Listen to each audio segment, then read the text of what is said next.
Deux enfants, en fait, c'est une biographie et en même temps une autobiographie parce que ce sont des lettres et en fait deux histoires vont se dessiner en parallèle.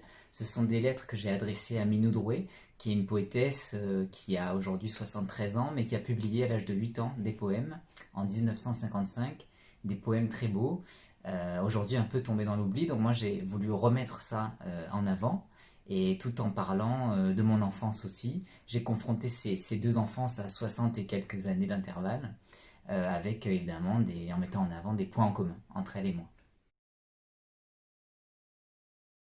Alors, en fait, ça faisait une dizaine d'années que je voulais écrire quelque chose sur Minou Drouet. C'est une figure que j'ai découverte pendant mes études d'art plastique.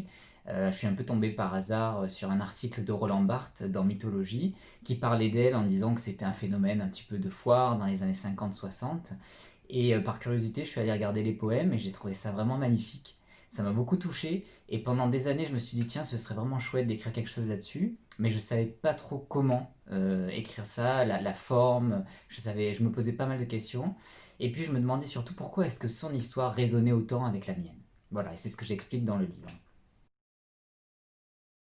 Il y a la réponse, effectivement, dans le livre, donc au travers de, comme je vous disais, ces lettres qui lui sont adressées, avec à la fin du volume sa réponse quand même, parce que même si elle ne veut plus avoir de contact avec les journalistes, avec le monde, elle s'est vraiment coupée, retirée du monde extérieur, elle a quand même répondu à mes lettres, donc j'en suis très honoré et très content.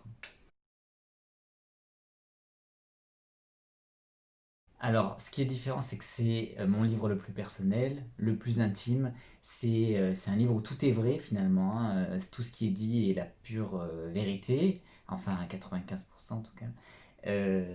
Et donc voilà, je me mets un petit peu à nu aussi dans ce livre-là, euh, par rapport à ce que j'ai vécu, voilà, dans mon enfance, mon adolescence. Donc c'est un livre très très personnel. Voilà. C'était un exercice, oui, assez difficile parce qu'il n'y avait pas ce voile justement de la fantaisie, du roman, cette protection finalement qu'apporte le roman, en tout cas l'imaginaire. Là, c'était un peu du sans filtre, voilà, c'était du vrai, du vécu, donc pas évident de se mettre à nu, mais c'était un bel exercice. Ouais. Et je dirais que voilà, c'est un livre auquel je tiens beaucoup. C'est vraiment différent de ce que j'ai fait jusqu'à présent. Lorsque vous allez le lire, ce livre, vous allez vraiment découvrir une partie de moi qui était jusque-là, jusqu'ici, tenue secrète. Donc voilà, j'ai hâte d'avoir vos retours et de partager cette histoire.